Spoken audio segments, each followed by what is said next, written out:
So as we think about framing this part of the dialogue, what I'd really like to drill down toward is the idea of embodied practices. If we have a vision, now what do we do with it? And I think it's pretty hand in glove with Father Michael's observations. If we can speak about the two pillars in Laudato Si as a vision for incarnational community that is also yoked with a commitment to the common good.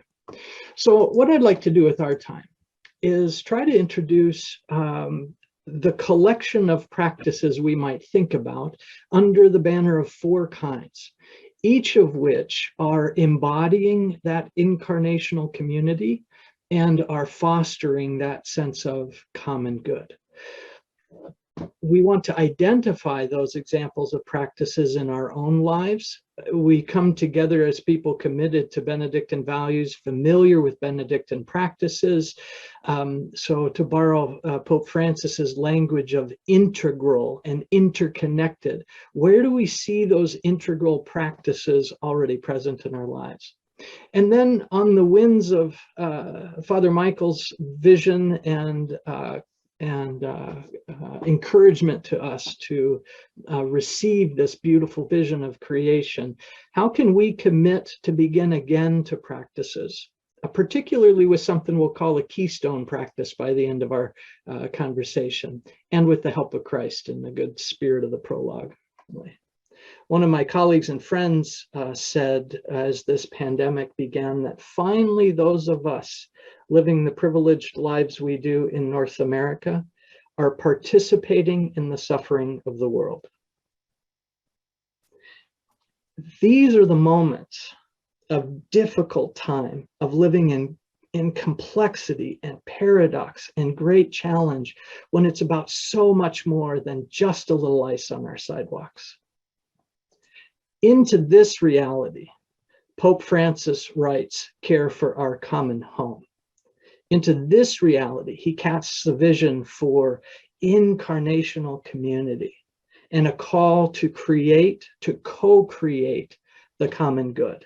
And I think what's so robust about that vision is that that same kind of hushed moment that Father Michael described, that call to silence and reverence that pulls us immediately out of our myopic views and reminds us that we stand as one collection of recycled atoms. Over and over again, to hold that mystery with humility and to find in that solidarity with other collections of atoms are ways to step forward. So Benedict enters the conversation in my mind with a real sense of what we are called to do when times are difficult. Empires collapsing, surrounded by poverty and illiteracy. What are we to do? Benedict commits 73 chapters to saying, this is how we live out the gospel. This is what discipleship looks like. These are the practices of a faithful life. Benedict turns again and again to practice. What is ours to do then? We are called to embody practices within community for the good of the world. If you're feeling exhausted, return to the liturgy of the hours, and the community will help you carry the prayers for the world. If you're feeling disillusioned, return to Lectio, because we believe that the scriptures enliven and expand our minds and hearts. When you're feeling disconnected, ineffective, stuck, or paralyzed, contribute somehow to the work of the community, because that's participating in the well-being of our relationships, our interconnected lives. So what I'd like to do today is unpack this notion a little bit more by looking at our four collections of practices. And I picked up on the four directions, hoping that that gives us a little bit of a handle to remember. And I'd like to underscore from the beginning that I don't really expect to be teaching you new practices or suggesting that you take up practices that work for other people. What I'm hoping to offer is a framework or a lens that helps you look at the practices that are already operative in your life, in your prayer, in the way you walk in the world and creation. And I'm hoping I can help you claim one of those practices, especially as an anchor point for yourself. In the East, we are embodying the present moment. In the South, we're embodying a sense of place. In the West, we're embodying mutuality, that interconnection and relationship. And in the North, as Father Michael described the dormancy of winter, we have the practices of integration, pulling things together, that place of deepening and preparation for spring. So let's begin in the East. The sun rises in the East. It comes with beauty. It comes with warmth, new beginnings. It is taking up. It is that kind of moment that pulls us out of ourselves and yet also helps us find our grounding in this body we have. Supremely practical to recognize that I am an embodied human being. Again, that lovely image of God's presence is that strong rum cake, just permeating all of our being. Pope Francis writes this: "How wonderful is the certainty that each human life is not adrift in the midst of hopeless chaos, in a world ruled by pure chance or endlessly recurring cycles. The Creator can say to each one of us, 'Before I formed you in the womb, I knew you. We were conceived in the heart of God.' Each of us is willed, each of us is loved, each of us is necessary." To turn to the East is to breathe in that moment, that realization that these atoms floating in loose formation are my privilege to carry, to embody.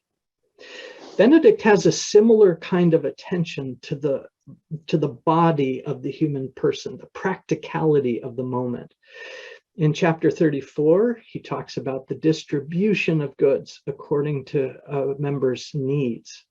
Attention to sick members in chapter 36, the quantity of food and drink in 39 and 40. And I didn't put it in here, but there's the friendly reminder to take your knife off before you go to sleep. There's a practical attention to the present moment, and it begins with the body. So I wonder, what practices already help you breathe in the dawn? It might be silence, might be stillness, breathing exercises, gratitude, practicing the Jesus prayer, centering prayer, the welcoming prayer. Maybe it's body movement or stretching, attention to your own nourishment, or seeking rest. Any practice that gets you into the present and into the physicality of your own body here in this place. If our bodies are a place we are trying to attend to in the present moment, it's also true that just beyond us is the entire world. Just in the space outside of our own being, we have the fullness of creation knocking on our door. Pope Francis writes, "Our insistence that each human being is an image of God should not make us overlook the fact that each creature has its own purpose. None is superfluous. The entire material universe speaks of God's love, God's boundless affection for us. Soil, water, mountains, everything is, as it were, a caress of God." These are those moments when we encounter beauty and it just pulls us out of ourselves. Those transfiguration moments, great and small, as Father Michael said. And in the Rule of Benedict, we see a kind of familiar wisdom about this, don't we? That there is a commitment to place that is trustworthy in terms of formation and transformation. From chapter 1, we understand that Benedict is no fan of would-be monks that travel around, that do their own thing. The Cenobitic way is to commit to a people and place. In chapter 50, there's encouragement for those monks who are taken away from the community by their work or by travels. Continue in the divine office. That's how we share our ongoing sense of wonder, even while you're away. If it's just a short journey, come back quickly. And when Benedict talks about obedience, it's not about diminishing a person's dignity. He's talking about being faithful to a place and to a people. So what practices help warm you to the Creator's marvelous works? What helps you open your eyes to the world just outside your own body? It might be walking. For many people it is. And I love that Thoreau calls this sauntering. There's a particular kind of walking that isn't just about transportation, that isn't about exercise. It's about being in creation. That would be sauntering. Birding. Visiting your monastery's arboretum. Finding a sit spot, which is a term they use in environmental education, creating spaces where learners can go repeatedly, just to sit, just to observe creation from the same spot on different days with the changes in light and temperature and season. What does that do to us to form a relation over time with a particular place? Gardening, caring for animals, environmental tours, or learning more about your local ecosystems. It's beautiful, isn't it, when our communities invest in helping us understand the geology of place, the beauty of and persistence of bull thistles, and trying to help us befriend something like buckthorn in ways that help us to also care for the wider creation. Once we have been grounded in the sense of the present moment, and once we have been affected by this sense of place, that we are part of a people and a place, we turn our attention west, embodying mutuality. This is one of the rubber hits the road moments in Benedict's sacramental view of creation and in Pope Francis's hinge between an interconnected community and what we do with our lives, what we do for the good of our fellow human beings, for the other aspects of creation. Everything is connected, he writes. Concern for the environment needs to be joined to a sincere love for our fellow human beings and an unwavering commitment to resolving the problems of society. When we look to the west and the sundown, there is a twinge of loss, isn't there? There's an ending. There's something moving out of reach. But it also points to the next beginning. It points to that space and those people who are beyond us. So what practices enable us to co-create the present and participate in making the future better for the common good? This is that energy of looking forward and then ordering my life in such a way that I'm making a contribution to that end. We look at how Benedict does that in the rule. He's very concrete about the tools for good works. This is the vision for living out the Beatitudes. This is what it means to live in community. It asks something of us, and it's pretty tangible. The way we treat other people, the way we care for our goods, the way we invest and order our time. Notice he pays special attention to those who are on the margin, that they bring a special gift to community, that they ask us to step out of our own assumptions and our own preferences to really exercise that preferential option for the poor, the elderly, the children, as we've mentioned before, the sick, the younger members of the community.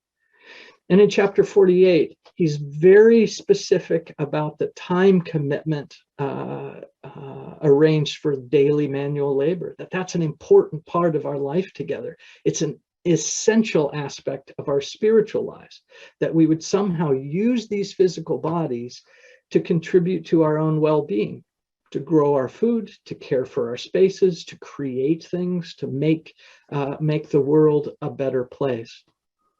If you think about the practices that help you co-create the common good, you might think about the ways you find yourself called to volunteer in different ways. How are you investing your life in an occupation?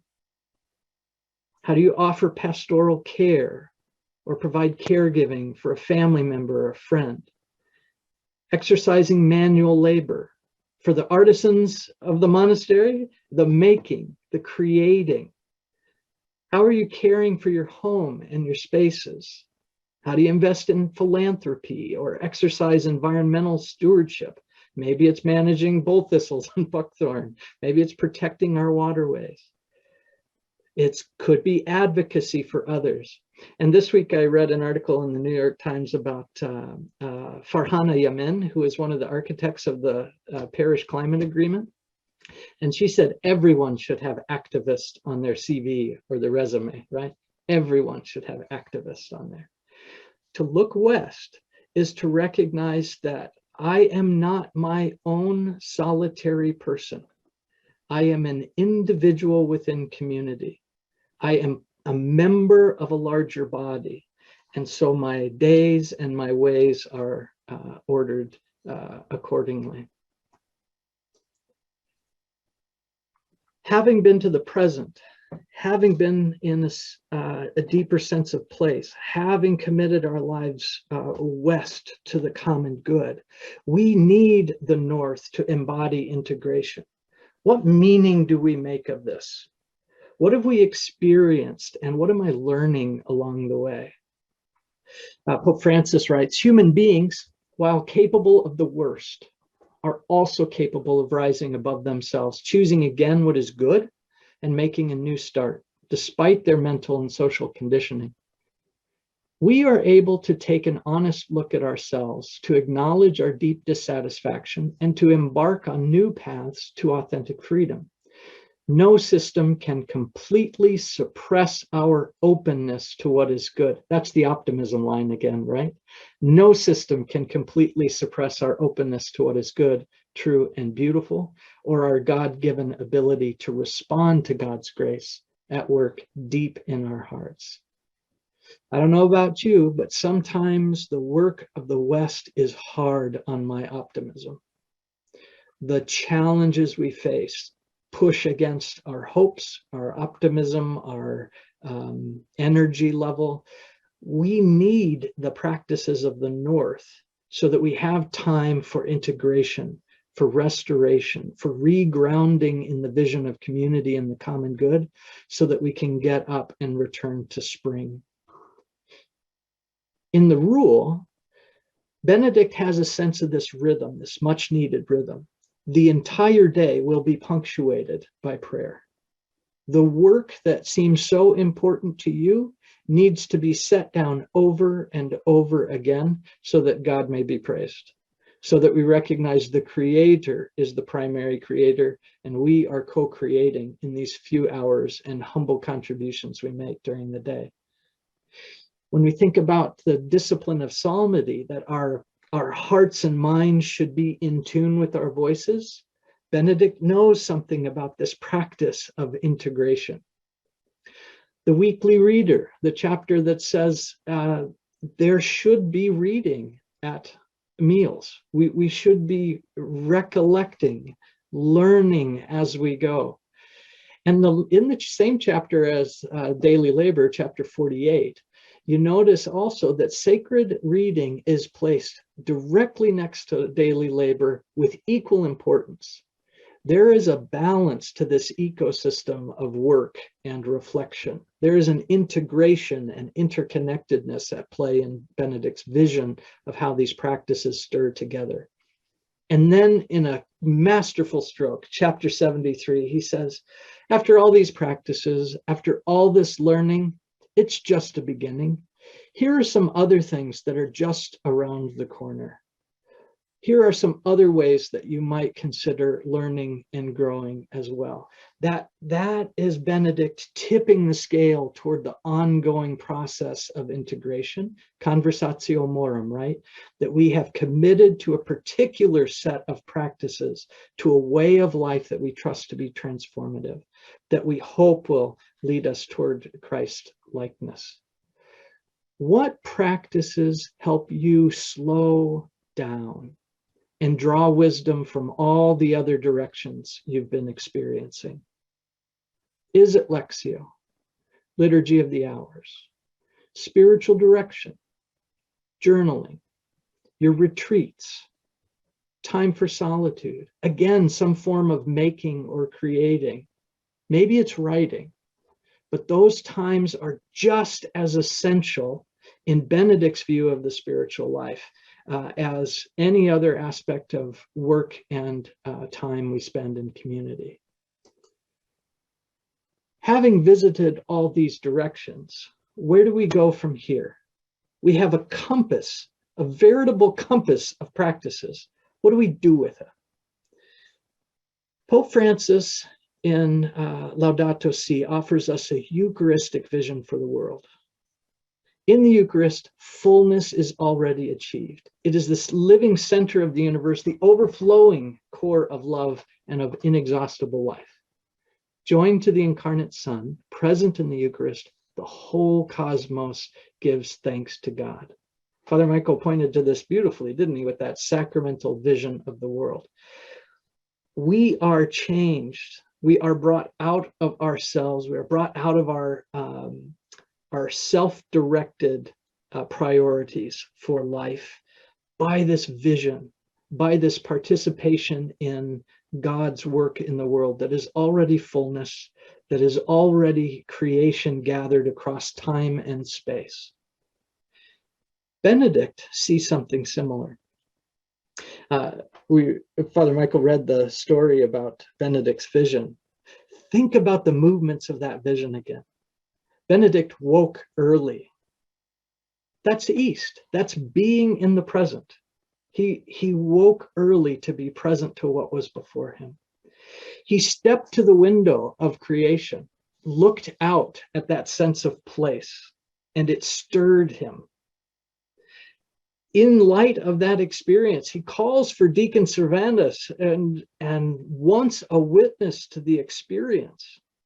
That's the West. That's looking to others, bringing them in. And he sees the whole world gathered up as in one ray of light. That northern integration, that spirit of all things coming together. And St. Gregory summarizes it beautifully for his conversation partner. He says, for the capacity of the mind is expanded by the light of interior contemplation. For when the contemplative soul is ravished by the light of God, it is dilated. So as we look at Benedict's vision of this world brought together, and we understand Pope Francis's vision of a world all brought together in such a beautiful way that people are recommitted to working for the good of creation and of community at every level, we see that it's about hearts being dilated. What is ours to do? If we follow Benedict's wisdom about embodied practice and Pope Francis's vision of integral ecology, meaning every aspect of the economy, the way we care for our own bodies, the way we care for creation and express love for our neighbor, the way we allow those things to affect us in just as much of a mutual way. If we follow Benedict and Pope Francis, we will be living into that image of incarnational community, and we will be co-creating the common good. There are some pitfalls. This is hard to do. Sometimes we'll catch ourselves thinking about the inconvenience. Sometimes we'll be tired, we'll be frustrated, we'll be disillusioned. We'll catch ourselves in that act of imagining our lives and imagining this world somewhat less than that Eucharistic vision, won't we? Benedict says that's natural. We begin again. Return to the liturgy of the hours. That is where you'll find the community holding space, praying their way into the next moment to take up our practices. In a few moments, you'll be invited into small groups again with a set of questions. And I want to tell you where the set of questions is really going. What is your keystone practice? What you might know about biomes and ecosystems is that very often an ecosystem has a keystone species. That species provides some contribution to the ecosystem that helps keep everything else in balance. In Yellowstone, it's the wolves. In a farmer's field, it's the bees. It could be coral. It could be an elephant in Africa. But these keystone species are essential. Without them, the entire ecosystem falters. So what's the practice among everything that you experience that helps keep your other practices in balance? As I work in spiritual direction, very often it's walking for people. Another common one might be people's place. There's some sacred place in nature that they love to return to, or it's a retreat center that they visit every year, or it's a conversation with a particular person that really grounds them. What is that keystone practice for you that brings you back again and again to that sense of incarnational community and co-creating the common good? But now is the time for these kinds of renewed commitments to practice, to lean on the grace of God, the mercy of God, to help us live into these visions of Francis and Benedict, because our generation, our world, the next generations, all depend on the practices, all depend on the contributions that we make together today. This poem is called Ice Break, and I wrote it after walking around our lake and feeling that ice breaking up. If you've ever had the chance to do that in the northern climates, you hear the water changing. It's quite a symphony. On the far edge of winter, a frozen lake quakes and groans as a warm sunrise hints at spring. Its slabbed topwater, fused by Arctic nights, kept silent vigil until now. Hear the hard water whisper, feel its echoed crack, the rumble of its low-pulsed boom. Wait in stillness here until the heart remembers. Any change sounds like this. The familiar thaws unevenly, creaking, groaning toward open waters and greening shores. Blessings along the way.